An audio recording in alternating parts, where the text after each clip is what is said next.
Hi നമസ്കാരം, ഫാസിലാണ്. ഞാൻ 2 ദിവസം മുന്നേ അത്തി പ്രൂൺ ചെയ്യുന്നതിനെ കുറിച്ചിട്ട് വീഡിയോ ചെയ്തിരുന്നു. അപ്പോൾ ആ വീഡിയോയിൽ 2-3 ആൾക്കാർ കമൻറ്റ് ചെയ്തിട്ടുള്ളതാണ്, നമ്മൾ അത്തി കൃഷി നമ്മൾ എങ്ങനെയാണ് നടേണ്ടത്, കാരണം അവരുടെ വീട്ടിലുള്ളൊക്കെ ഫംഗൽ ഇൻഫെക്ഷൻ വന്നിട്ട് മൂടി ചീഞ്ഞു പോയിട്ടുണ്ട്.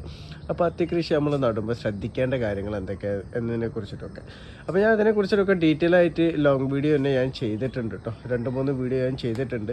എന്നിരുന്നാലും ചെറിയ കാര്യങ്ങൾ ഞാൻ പറഞ്ഞുതരാം. അത്തി ഒരു കാരണവശാലും നമ്മളെ നാട്ടിലെ അസിഡിക് ആയിട്ടുള്ള സോയിലിൽ അത്തി വളരൂല. കാരണം അസിഡിക് ആയ സോയിൽ അത്തിക്ക് തീരെ താല്പര്യമില്ല. ക്ഷാര ഗുണമുള്ള മണ്ണാണ് അത്തിക്ക് കൂടുതലായിട്ട് താല്പര്യം. അപ്പോൾ നമ്മൾ കേരളത്തിലെ മണ്ണിൽ നമ്മൾ കൃഷി ചെയ്യുമ്പോൾ ആദ്യം നമ്മൾ ശ്രദ്ധിക്കേണ്ടത് മണ്ണിൽ നടുന്നതിനെക്കാട്ടിയും നല്ലത് ഗ്രോ ബാഗിലോ പോട്ടിലോ നടുന്നതാണ്. അപ്പോൾ പലരും ചോദിക്കും പോട്ട് എങ്ങനെയാണ് എടുക്കേണ്ടത്, ചെറുതാണോ വലുതാണോ എന്നുള്ളത്.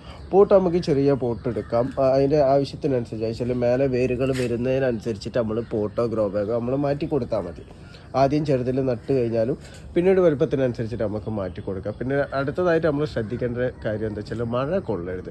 കഴിയുന്നത് ഇതുപോലത്തെ റെയിൻ ഷെൽട്ടറിൻ്റെ താഴെ വെക്കാൻ വേണ്ടിയിട്ട് ശ്രദ്ധിക്കുക. കാരണം മഴ അമിതമായിട്ട് കൊണ്ടു കഴിഞ്ഞാൽ ഫംഗൽ ഇൻഫെക്ഷൻ പെട്ടെന്ന് വരും. അത്തി മുരടിച്ച് നിൽക്കും, അത്തി മൂടി ചീഞ്ഞു പോകും, അങ്ങനെയൊക്കെ വരും. അതേപോലെ വെള്ളം കെട്ടി നിൽക്കുന്ന സ്ഥലത്ത് ഒരു കാരണവശാലും നമ്മൾ നടാൻ പാടില്ല. പിന്നെ അമിതമായിട്ട് നമ്മൾ വെള്ളം ഒഴിക്കരുത്.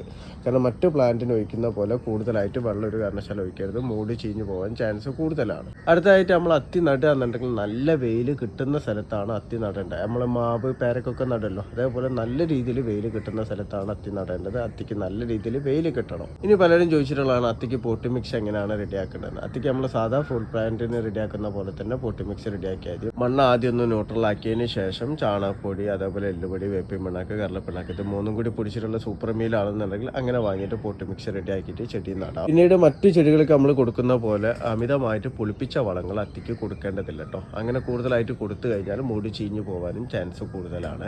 അത്തിക്ക് പിന്നീട് നമ്മൾ വളങ്ങൾ കൊടുക്കേണ്ടത് ഒന്നെങ്കിൽ ഖരാവസ്ഥയിലുള്ള ജൈവ വളമായിട്ട് മണ്ണിലിട്ട് കൊടുക്കാം, അല്ലാന്നുണ്ടെങ്കിൽ ഫോളിയർ ആപ്ലിക്കേഷൻ വഴി കൊടുക്കുന്ന രീതിയിലും നമുക്ക് വളങ്ങൾ കൊടുക്കാൻ പറ്റുന്നതാണ് കേട്ടോ. നമ്മുടെ നാട്ടിലെ നഴ്സറിയിൽ പല രാജ്യത്തിൻ്റെ വെറൈറ്റി അത്തികൾ നമുക്ക് കിട്ടുന്നുണ്ട്. എല്ലാം ഒന്നിനൊന്ന് ടേസ്റ്റ് കൂടിയതാണ്. അപ്പോൾ ഈ കാര്യങ്ങളൊക്കെ ശ്രദ്ധിച്ചിട്ട് നമ്മൾ നട്ട് കഴിഞ്ഞാൽ 1 മാസത്തിനുള്ളിൽ തന്നെ നമുക്ക് കായ്ഫലം കിട്ടുന്നതാണ് കേട്ടോ.